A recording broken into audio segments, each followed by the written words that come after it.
dinner at 4:30. And it's in the bulletin what you should bring. I don't know what I should do here. Preach it, brother. Yeah? Yeah. Well, so you don't even sweat it. Some need to get the clock back up on the wall, huh? Yeah. He sang, after Ron Williams started singing this morning, he said, "Who am I?" Well, the name of my message is Just Who You Think You Are. Yeah. And this morning I'm going to look at the story of Jacob and Esau. And the story is about some lies and deceit between two brothers. And the whole problem came about by who was going to receive Dad's birthright and Dad's blessing. The birthright was going to the first son. It consisted of the first place of a double portion of what the father had to leave, and probably means that he was going to get a double share of such property or assets that Dad had. Well, Isaac was a wealthy man. One reason because his father was Abraham, and Abraham in Genesis chapter 17 verse 4, God said you'll be the father of many nations. A very wealthy man. Isaac had no doubt plenty of money and assets to give his firstborn son, but Jacob wanted it all for himself. That's just like him. That's just like the younger one. Doesn't do a thing, doesn't bust a grape, but he wants all the money. Well, that's not Marcus. No, that's not Marcus. That's other families and other places where we've been. Well, the first thing this morning is Esau was a man that was desperate. Look there in chapter 25. I'm just going to have to do this. I think for some reason somebody may need this today. But look at Genesis chapter number 25, verse 29, where they had stopped. And Jacob sowed pottage, and Esau come from the field, and he was faint. And Esau said to Jacob, "Feed me, I pray thee, with the same red pottage, for I am faint." Therefore was his name called Edom. And Jacob said, Sell me this day thy birthright. And Esau said, "Behold, I am at the point to die. So what profit shall the birthright do to me?" I said, what profit would it be for me? How many of you said, "I'm starving"? Yeah, right here. And my answer always is this: if you ate yesterday, you're not starving. You're not starving. I can show you some pictures of people that are starving. I can't bring it with me, but you know what? I always have to turn when that guy with the beard comes on and talks about those poor little kids over in some other country that, you know, this kid will die from starvation. I always have to turn it. Because you know what? We throw away more food in America than any other country. I remember to Roscoe State Prison every day. They would dump 14 double-top trash cans full of excess food and behind the kitchen, main kitchen. So I know you're not. I know you have not. That Esau was not starving here. I can, Esau thought that he was going to faint. Maybe that was because he wasn't thinking. He was hungry, but he wasn't thinking. Desperate people do desperate things. And you may say something when you're not feeling 100% that you wouldn't normally say. You may do something that you wouldn't normally do. When you're not thinking straight, you may do something stupid. Esau, not your birthright, brother. Don't give it up. Don't swap it.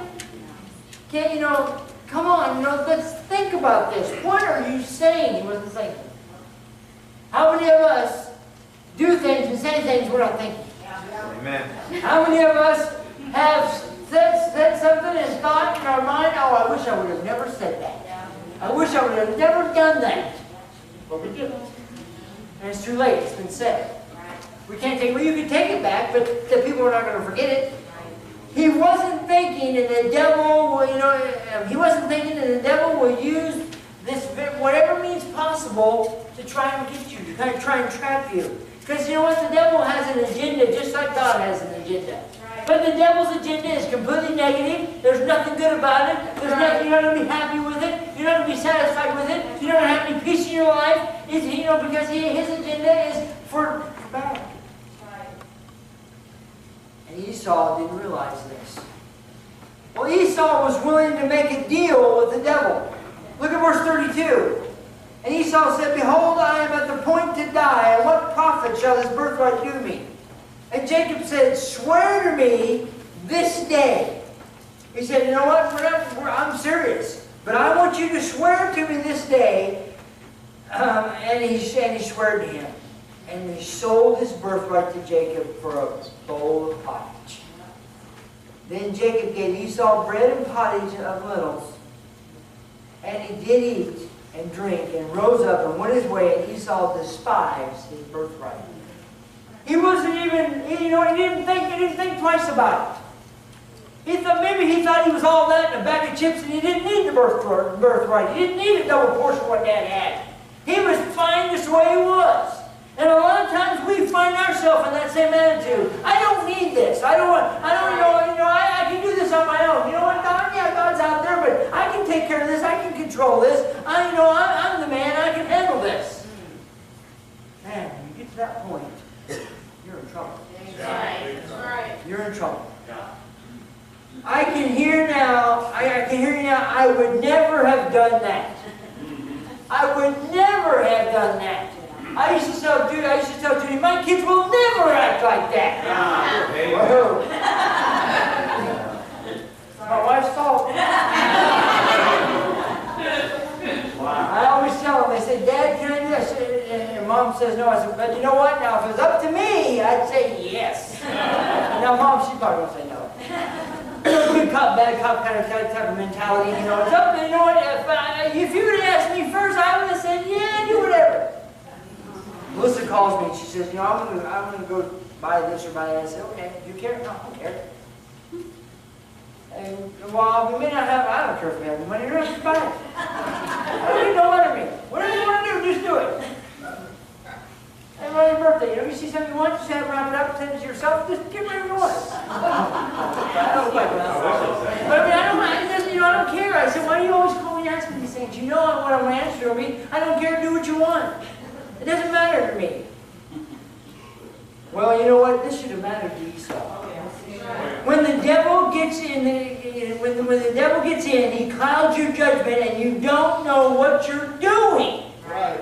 You're not thinking straight. This was a deal breaker, and Esau was going to lose. But when he thought he was going to die, he said, "Oh, I'm faint, and I think I'm going to die." No, I was going to find. He probably had a lower voice than me. Well, I'm faint. I think I'm going to die. But he said, "No, give me some of those beans. I'm going to die. I'm faint. I'm going to point to death." But anyways, that might have been the deal. But you know what? He wasn't going to die. He was. The Bible said, and Brother Ed had read it. He was a cunning hunter. He could have went and killed something and ate it. You know? But he didn't do it. He wasn't going to get this back. Don't allow the devil to get your soul and drag you to hell. Right. Because you know what? Once you get there, it's a done deal. You're not getting out. You're not getting out. And you know what? Once he grabs your soul and he starts dragging, it's going to take God to get him to let loose, because he's not going to let loose. Right. He's going to drag you all the way to hell if he can. He is ruthless and he doesn't care about you. These two boys were brothers, and now they were enemies.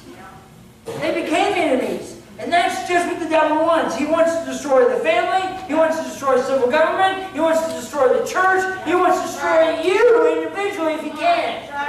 Because he doesn't care about you.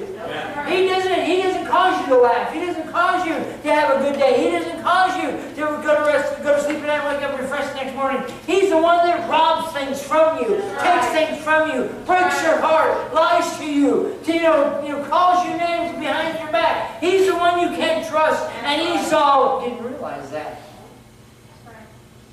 He's done a pretty good job with civil government. Oh man. He's doing a pretty good job with the church. And he's doing a good job with families. I told the kids this morning in class, I said, if you went through a divorce in your family, the main reason it happened is because the devil didn't want you to have a happy family. And I said, somebody always loses in that case. Divorce never crossed my mind. Murder crossed her mind. Today. Let me go to number 3 here. Deviant deception goes to work. Chapter 27, verse 1. And it came to pass that when Isaac was old and his eyes were dim, so that he could not see, he called Esau his eldest son, and said unto him, My son. And he said unto him, Behold, here am I. And he said, Behold, now I am old, and I know that the day of my death. Now therefore take, I pray thee, thy weapons, thy quiver, and thy bow, and go out to the field, and take me some venison, and make me savory meat, such as I love, and bring it to me, that I may eat, that my soul may bless thee before I die. And Rebekah heard when Isaac spake to Esau his son, and Esau went to the field to hunt for venison, and to bring it. And Rebekah spake unto Jacob her son, saying, Behold, I heard thy father speak unto Esau thy brother, saying, Bring me venison, and make me savory meat, that I may eat and bless thee before the Lord before my death. Now therefore, my son, obey my voice, according to that which I command thee. This is where the deception comes in. Listen to this. Go now to the flock, and fetch me from thence 2 good kids of the goats, and I will make them savory meat for thy father, such as he loveth. And thou shalt bring it to thy father, that he may eat, and that he may bless thee before his death. And Jacob said to Rebekah his mother, Behold, Esau my brother is a hairy man, and I am a smooth man.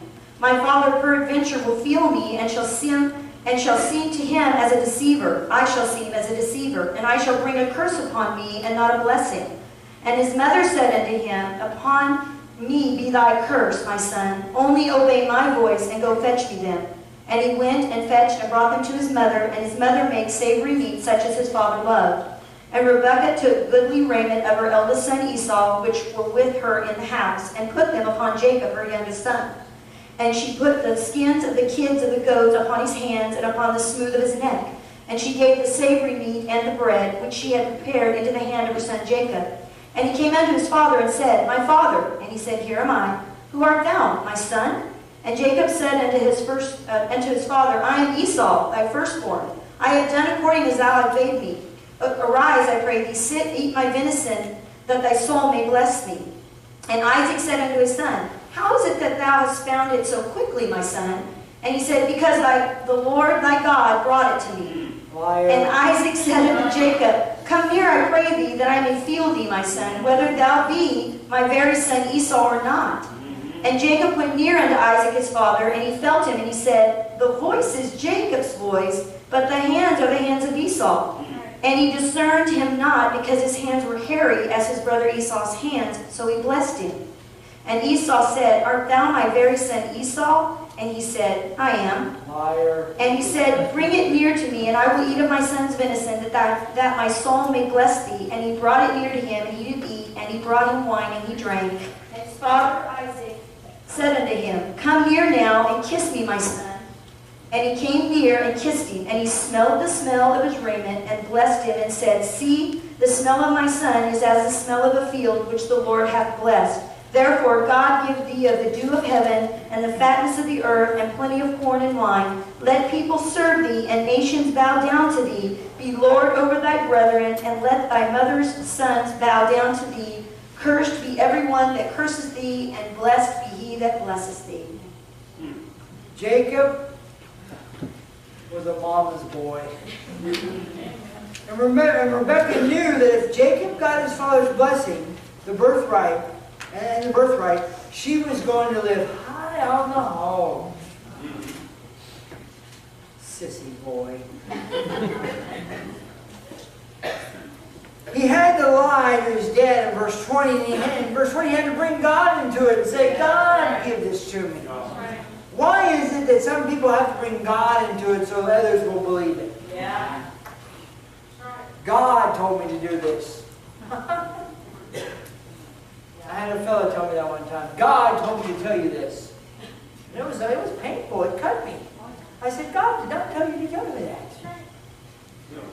I said, because God would never do that.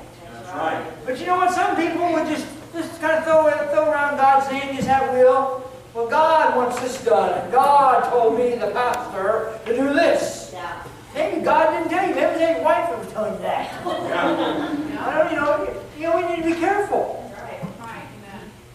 Jacob had no backbone, and he didn't even realize it until it was too late. He should have said, No,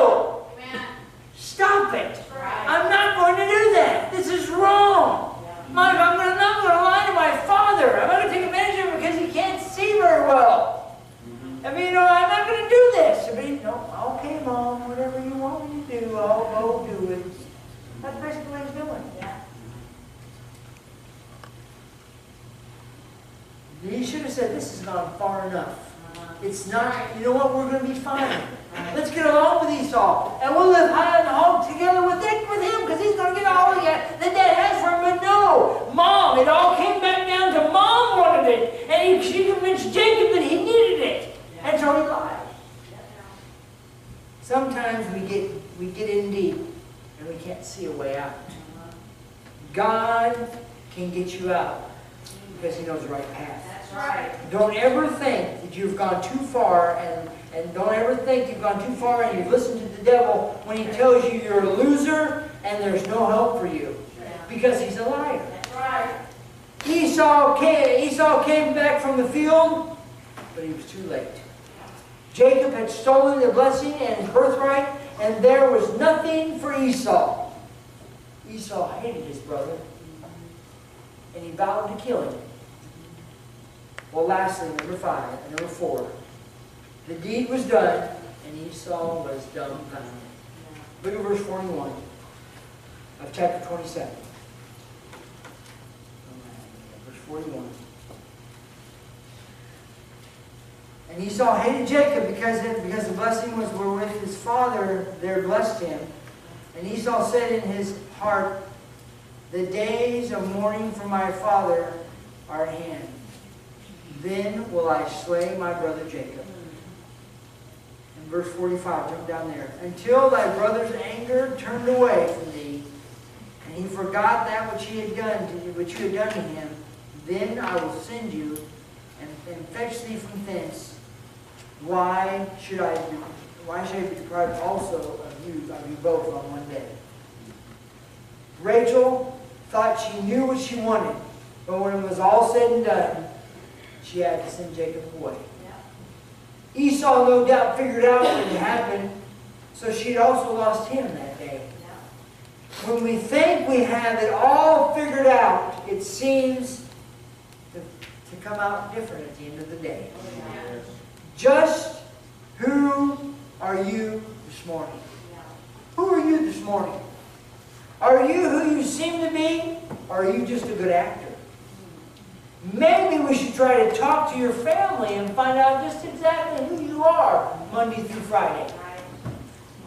Maybe we should talk to your children and just find out exactly who you are when you're not at church. Just exactly what you do when you're not at church. Maybe we should just get called, maybe we should get a lie detector test and ask you a bunch of questions and find out if you just exactly who you are and if you are who you say you are.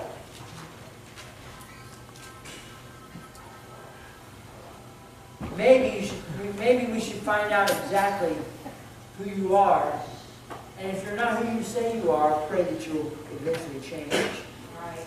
There was a little boy. He was playing on the floor in his house with some cars, and the pastor was sitting on the couch. He'd been invited for lunch. And he said, boy, it sure does smell good to the little boy. I wonder what your mom's cooking. And he said, oh, I know. Perked up. Mom said on the way home we're having that old turkey for lunch. The pastor said, oh, talking about the pastor. Just exactly who are you when you're not here? What do you say? What are you talking about? What are you doing when you're not here? What are you acknowledging in when you're not here? What are you fooling around with when you're not here? What are you doing, people? Who are you exactly? Do you even know? Or have you been playing a part for so long it's become real in your own eyes and your own heart? You know what? You can tell a lie, you can tell a lie, and if you tell it long enough, you'll begin to believe it, when probably the truth would sound better. I don't understand that. Some people tell some lies that are way out there. I'm thinking, my goodness, if they had just told the truth, it would have been more believable. My hope and prayer is that you're not thinking that you can trick God as easy as Jacob tricked his father. Right. Because you know what? God's got some mad skills and He's going to figure you out. He's going to figure you out. You can't trick God. You can't fool God. So stop. Stop right now. Figure it out, because you know what? If you keep on going the way you're going to lose when it's all said and done. my conclusion. Man, it's a record. Desperation, deals, deception, denial, and our deeds that we do can get us all in trouble if we don't stay close to God. And we don't pray every day. And we don't walk with God hand in hand every day. Don't allow the devil to sneak in and steal your soul and drag you to hell. Who are you this morning? Let's take a soul. Let's just check our souls here. Let's do a self-checkup here. Self-examination. Who are you this morning? You've seen people, you've heard people, you're not who I thought you was. Oh, I can't believe you did that. You just completely shocked me with that. I wonder what God's saying this morning. If He's saying, you're not who I thought you were. But wait, He knows exactly who you are. The devil's laughing in the corner. I got you. Probably smoking a cigarette. Little beady glasses on, hadn't showered in 3 or 4 days. Because he's nasty. And he's probably saying, I had you. Okay, go ahead. You know what? If God's got you this morning, if the devil's got you this morning in a chokehold, God can help you. That's Let's stand together this morning. Let's stand together. Think about it. Just who